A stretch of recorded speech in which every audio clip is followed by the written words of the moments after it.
up and we follow the path that we believe in. No, we're not gonna stop until we reach it. Oh, all you need to know is that we're holding on. We rise up from the dust and claim our throne.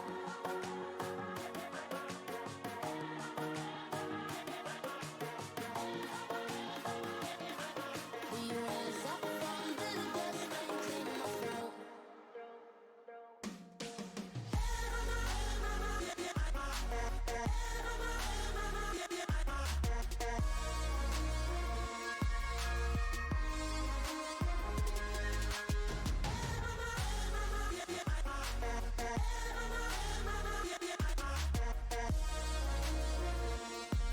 We rise up from the dust and claim our throne.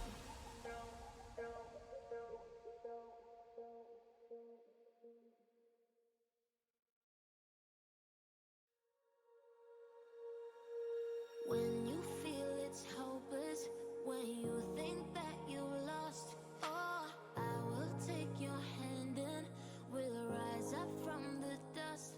Oh, here we go, go, go, let us heal and grow. You won't be alone, we're unstoppable. Don't be afraid to show what we're going for. This is what we know. Here we come back to life, we're still breathing. Standing up, everybody's gonna see it. Oh, all you need to know is that we're holding on. Even if we fall, we will rise up and we follow the path that we believe in. No, we're not gonna stop until we reach it. Oh, all you need to know is that we're holding on. We rise up from the dust and claim our throne.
Okay, there. Do I have sound? Okay, sorry about that.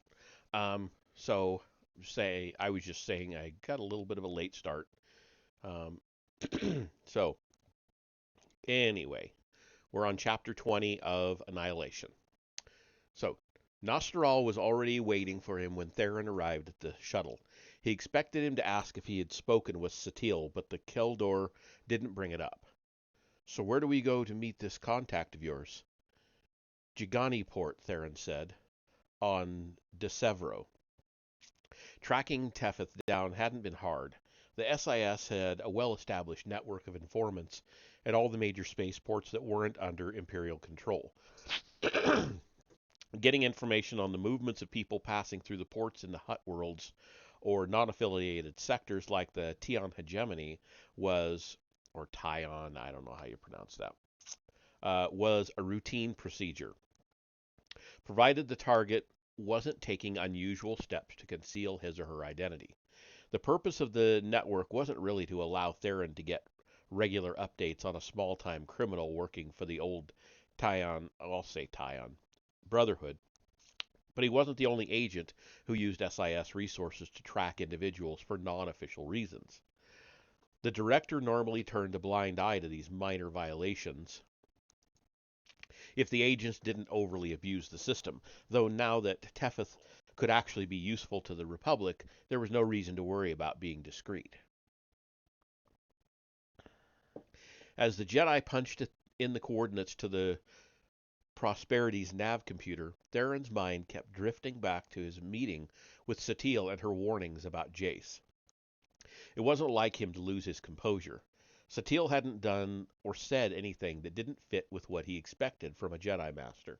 It really shouldn't have set him off like it did. Excuse me. Prepare for liftoff, Nosteral said. Theron understood that in the grand scheme of things, the Jedi were good to have around. The Republic wouldn't have survived without them. And though there may be differences between how they perceived the war against the Empire and how the rest of the Republic viewed it, in the end they were all on the same side. So why had he lashed out so intensely at Satele? Was it because, as Grand Master, all the stereotypical Jedi traits he found most irritating were amplified in her? Or was it just because she was his mother? Their shuttle took to the sky, breaking Coruscant's atmosphere a few seconds later. Once it was clear of the planet's orbital flight lanes, Nosteral flipped the switch and they made the jump to hyperspace. As the starfield through the cockpit window became a blur of white, Theron decided he might as well pass the time by finding out if his partner shared Satele's opinions about the Supreme Commander. I met with Grandmaster Shan, he said. Good, Nosteral replied. I trust the meeting went well. Theron still didn't know if the Keldor knew Satele was his mother, so he decided not to bring it up. She has some concerns about Jace Malcolm. She's worried he's driven by hate and vengeance. She's afraid he might slip over to the dark side. Grandmaster Shan knows him better than I do, Nosteral admitted. They served together many times. It's possible she saw something in him that troubled her. You don't sound too worried about it. It's a common fear in our order when we work with the military, Nosteral explained. Jedi are not soldiers. We do not approach war with the same mentality. Times of galactic strife and suffering will inevitably force the Republic into a struggle between the darkness and the light. As Jedi, it is our role to try to keep the Republic on the proper path.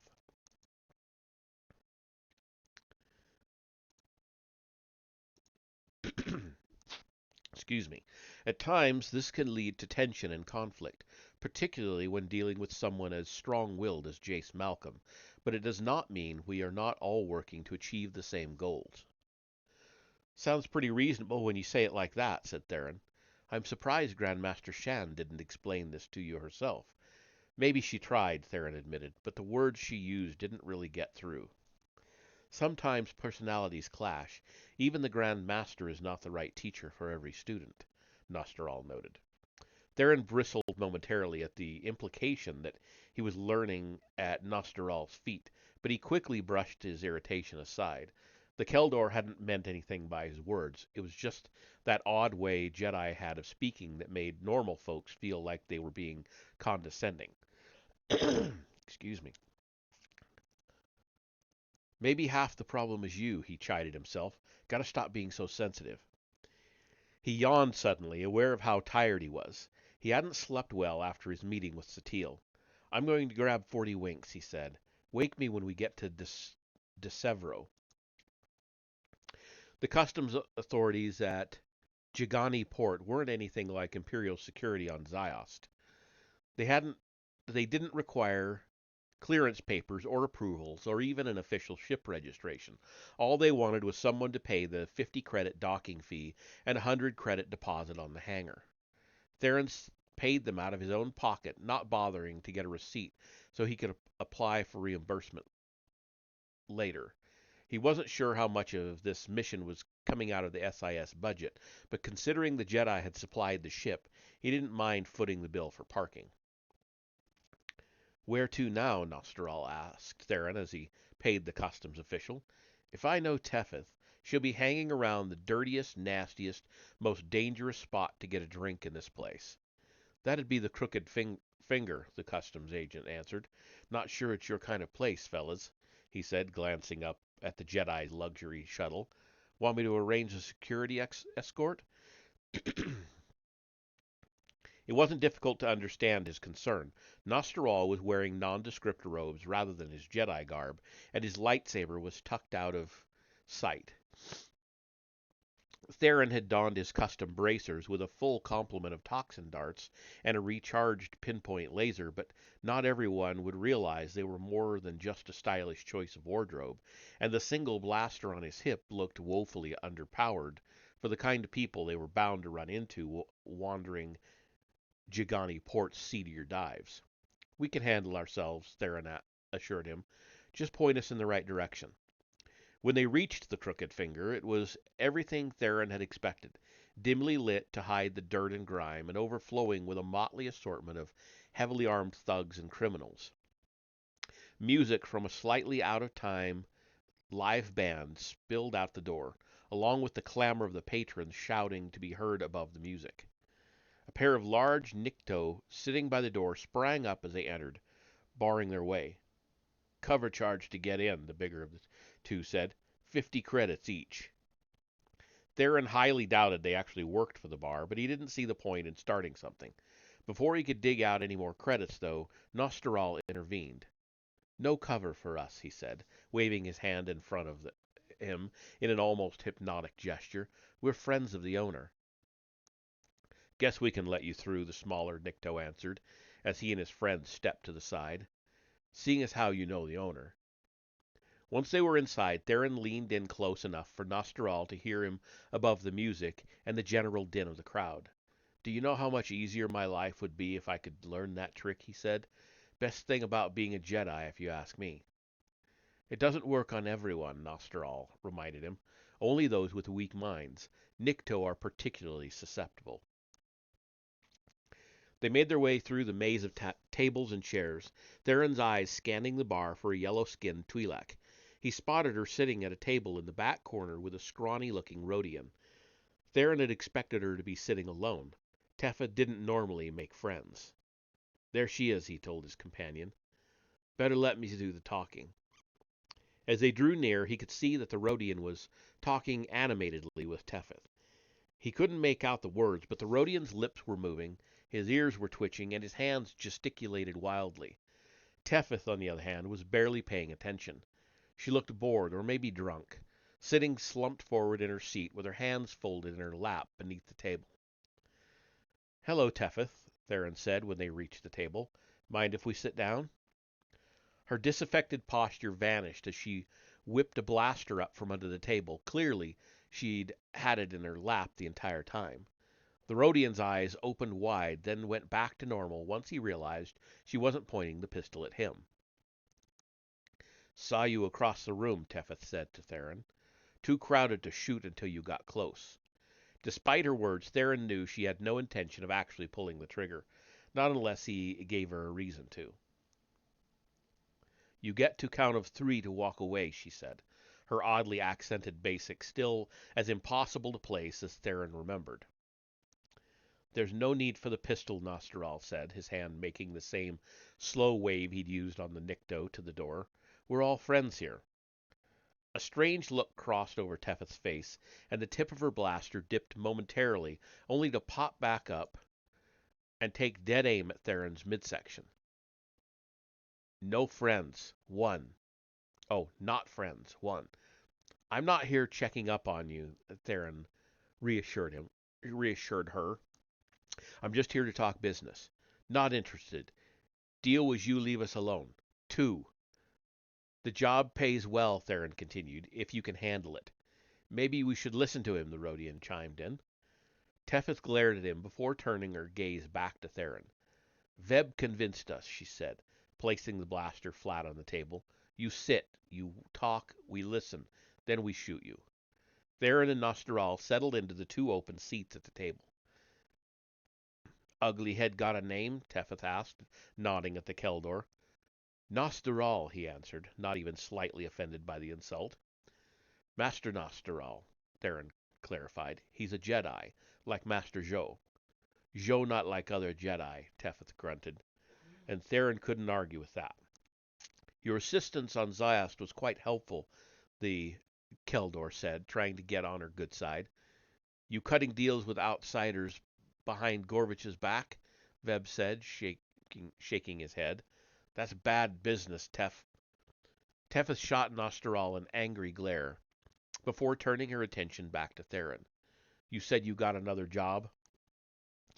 Everyone knows the Brotherhood smuggles contraband onto the Imperial Space Station, Theron said, speaking quickly.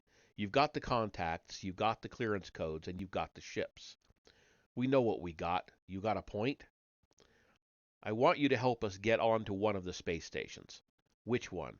We don't really know yet. It's going to be a sort of a last-minute thing when it happens. Tethys shook her head. Can't help. What are you talking about, Teth? The Rodian explained. Gorvich can pull this off no problem. Shut up, Theb, Tethys growled, turning to Theron. She said, Too dangerous. Another crazy mission. Nodding in Nostoral's direction, she added, Another crazy Jedi. Come on, Tethys. You won't even have to be involved. Just set up another meeting with someone who can help us out. Already set up meeting for you, she said. One per customer. Don't do it for me, then, Theron said, reaching for the last card to play. Do it because it's the right thing. Do it because Nagani Zhou would have wanted you to. Help us. It's the least you can do for him now that he's gone. Zhou's debt non-transferable, she said. But Theron could see her resolve softening at the mention of their old friend. Tethys hadn't been around Zhou for long, but he... What? Tethys hadn't been...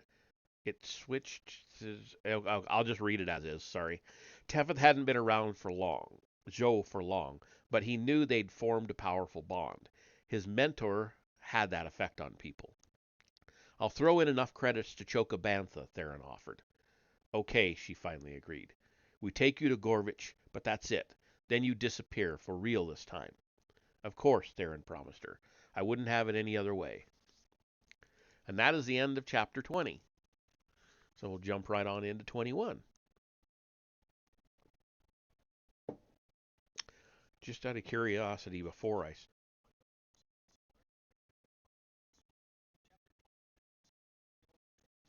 What? What is going on?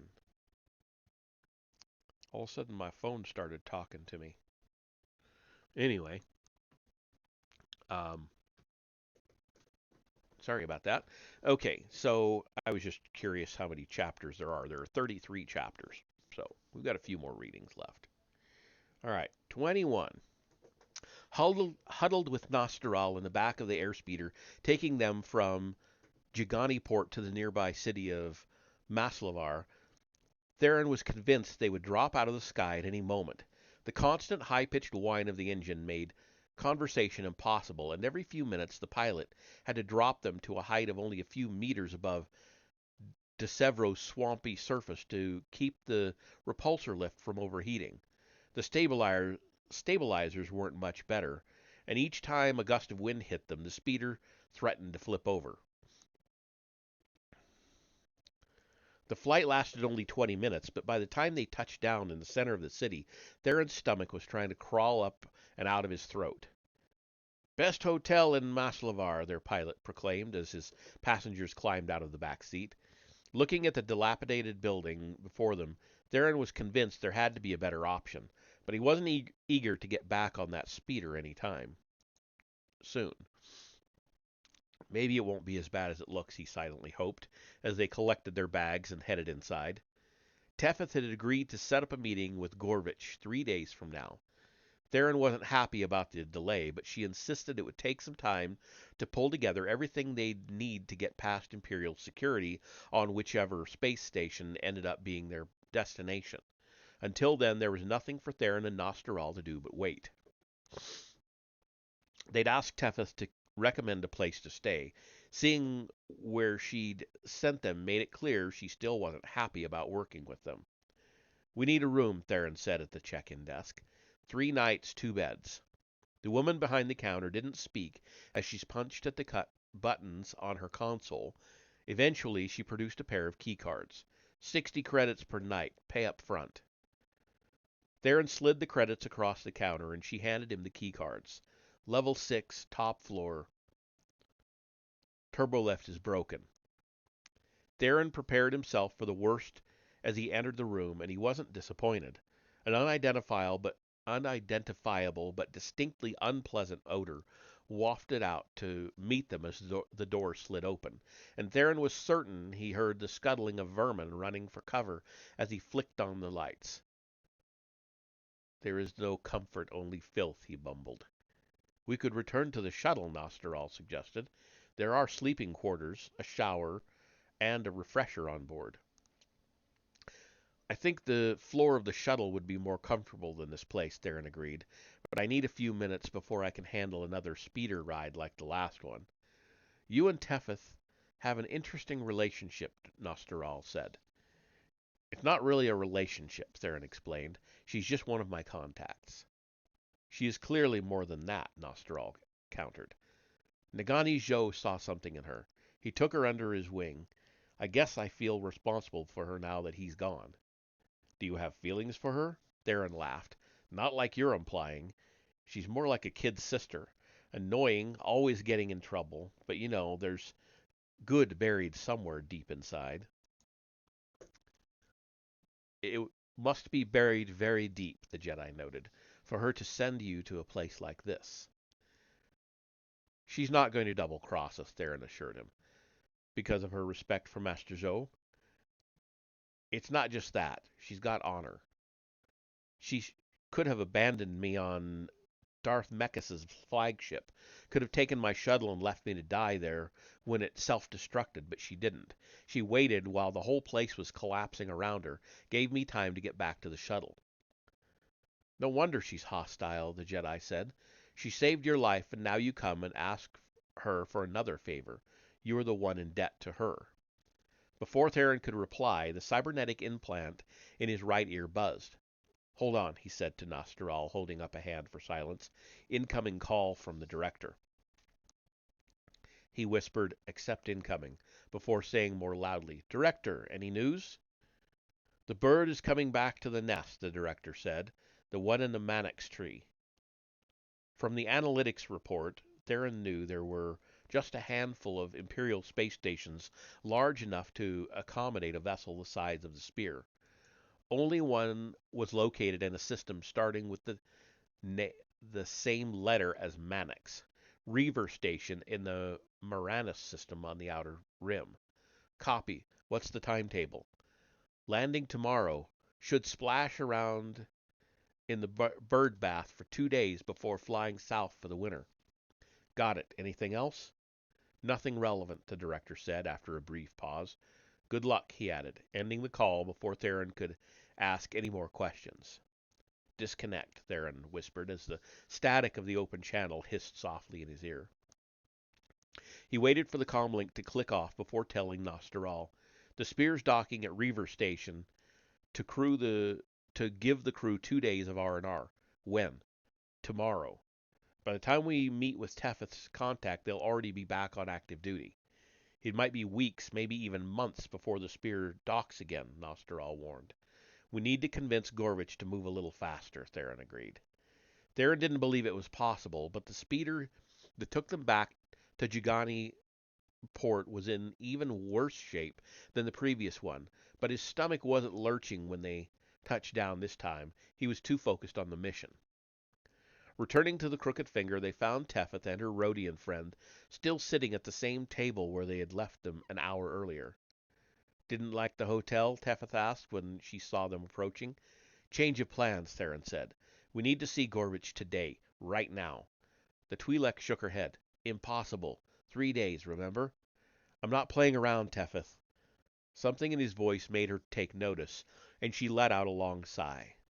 "We take you to Gorvich. Follow us." The instant Gorvich opened the door to his apartment, Theron disliked him. He was dressed in expensive, overly fashionable clothes, dark, tailor-fit slacks, and a patterned shirt made from expensive Sava silk. He was wearing several ostentatious rings and a thick gold chain dangling from his neck. His hair was blond, his features average, but there was something distasteful about his look, an expression on his face, and the way he carried himself that elicited a powerful sense of revulsion. When he opened his mouth to speak, he did nothing to offset the first impression. His voice, arrogant, mocking, and self-obsessed all at the same time. Hey, Sunshine, he said to Tethys, by way of greeting, flashing her a lecherous grin that made Theron want to pop him in the nose. These the big spenders you told me about? Gorvich Theron, Tethys said, making her introduction as brief as possible. You two talk. We're done. Gorvich laughed. Sunshine hasn't succumbed to my charms yet, but she'll come around. They all do. I have a special relationship with the ladies. Keep talking, Tethys said, tapping the handle of her blaster.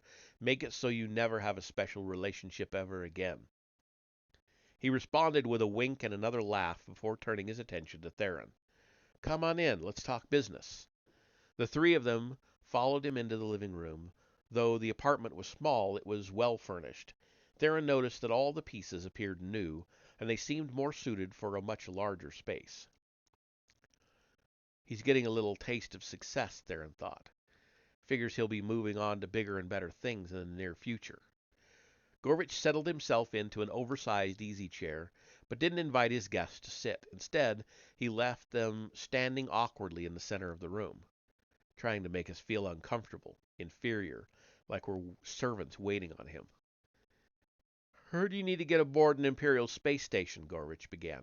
Going to have to throw together clearance papers for the whole lot of them, since you don't know which one you want to visit. Got to charge you extra for that. We know where we're going now, Theron told him. Reaver Station. Still got to charge you extra, I'm afraid, Gorvich said with an affected shrug. Started the paperwork when Tethys first called. Fine, whatever, Theron said, knowing he didn't have time to argue. But we need to leave today or the deal's off. You must be inhaling some of your Keldor buddies' atmosphere. That stuff still will rot your brain. No way I can pull it all together today. It's today or not at all, Theron insisted. Do you know how complicated this is? We need uniforms, IDs, clearance papers, an Imperial shuttle. The old Tyon Brotherhood moves thousands of credits worth of contraband spice and stims through Imperial space stations every week, Theron said. You telling me you don't have that stuff on hand and ready to go? I might be able to scramble something up in a few hours, Gorvich admitted, but I'm going to have to charge you a premium for short notice.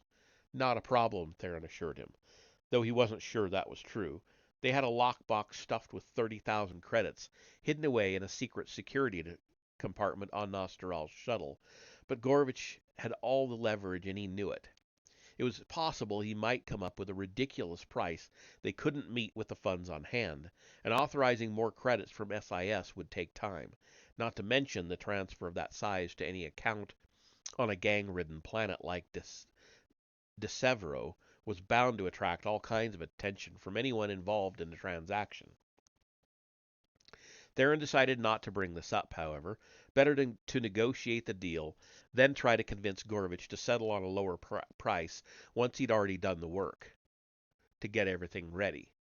You know I can't do anything for your friend here, Gorvich told him. Ain't no Keldor in the Imp Army. He'll stick out like a sore thumb. I will stay out of sight on the shuttle, Nostral assured him. I assume the kind of clearances you procure will allow us to avoid a search of our vessel. We have a couple of security folks we pay to look the other way. So, do we have a deal? Theron wanted to know. You don't know my price yet. Just name it. 40,000 credits. Done, Theron said, with no hesitation, relying on his partner to be smart enough to play along. Fortunately, Nostral didn't show any reaction. 2 hours later, they were in Gorvich's private hangar while he walked them through the Imperial shuttle he'd procured. Tethys was still hanging around, though she hadn't said more than 2 words the entire time.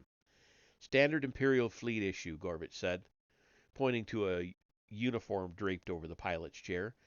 Made you a corporal. Any rank higher than that starts to attract too much attention. You know who to salute and when? You mess that up and people are going to notice. I think I can handle it, Theron said. This wouldn't be the first time he'd gone undercover as an enemy combatant. Got your clearance codes programmed into the ship's computer. All you have to do is send them when they ask for verification. They'll have you dock over on C Wing. We've got an understanding with security there. Shouldn't give you any trouble. After that, you're on your own. Gorvich scratched at the stubble on his chin and squinted one eye at Theron. Teffeth never did say why you were going there. You ain't selling nothing, are you? Because the Brotherhood won't be too happy if you cut them out. The way you tried to cut Morbo out of your deal on Narshada, Theron thought.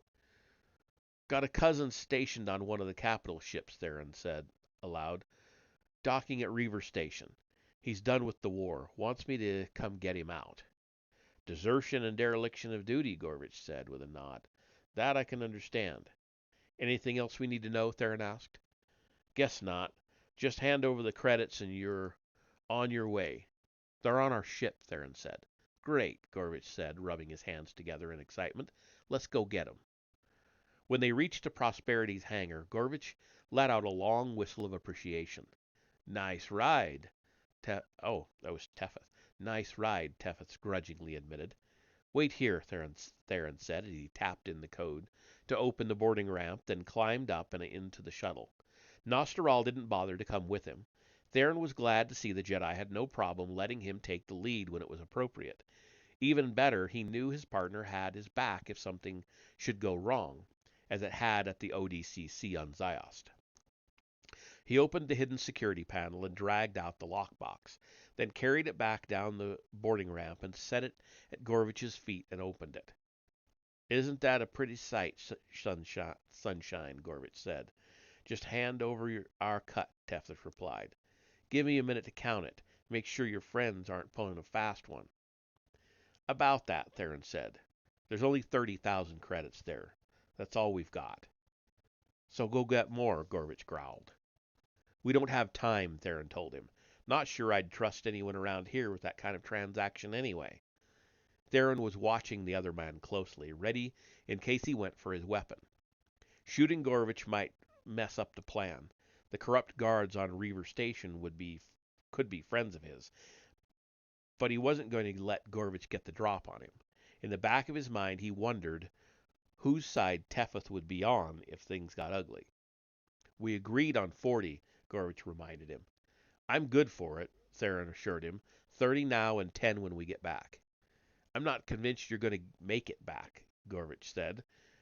I need enough credits to cover the cost of the shuttle in case you mess up and the imps don't let you leave.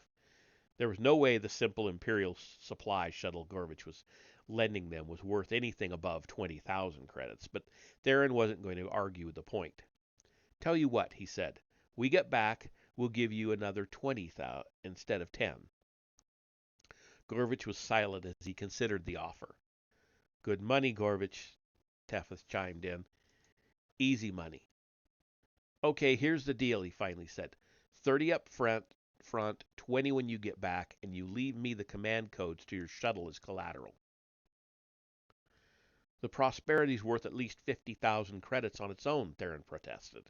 Not to mention Nosteral might have sensitive information on board. Good incentive to come back, Gorvich said. Wouldn't want you to rescue your cousin and then take off somewhere.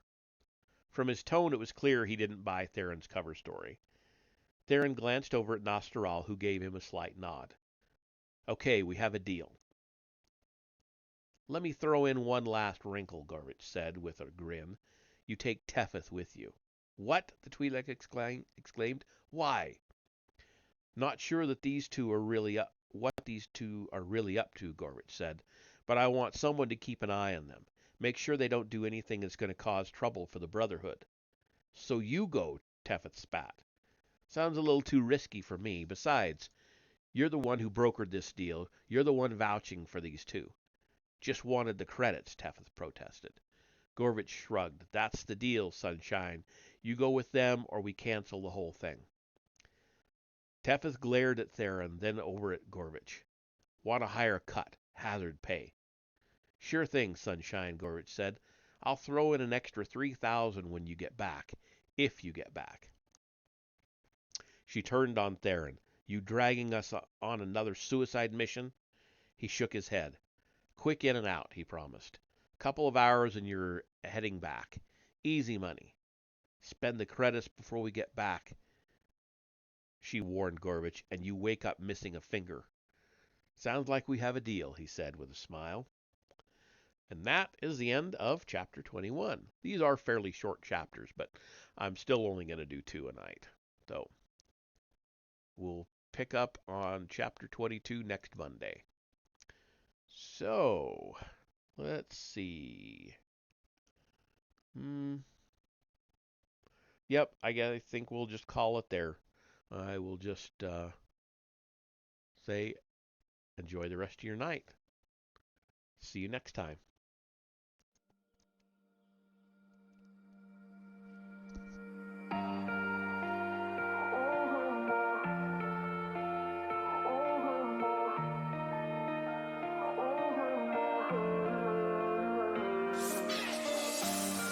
Feeling shattered skies, watching teary blue eyes, wonder where I might find some peace of mind. Not lights like I had, but more sophisticated into love relations. Now disassembling my own heart, 'cause my mind's a million places. I'm giving up. So it's in my head. So tell me it's not happening. Tell me it's not happening. Surrender myself. I feel the world collapsing, but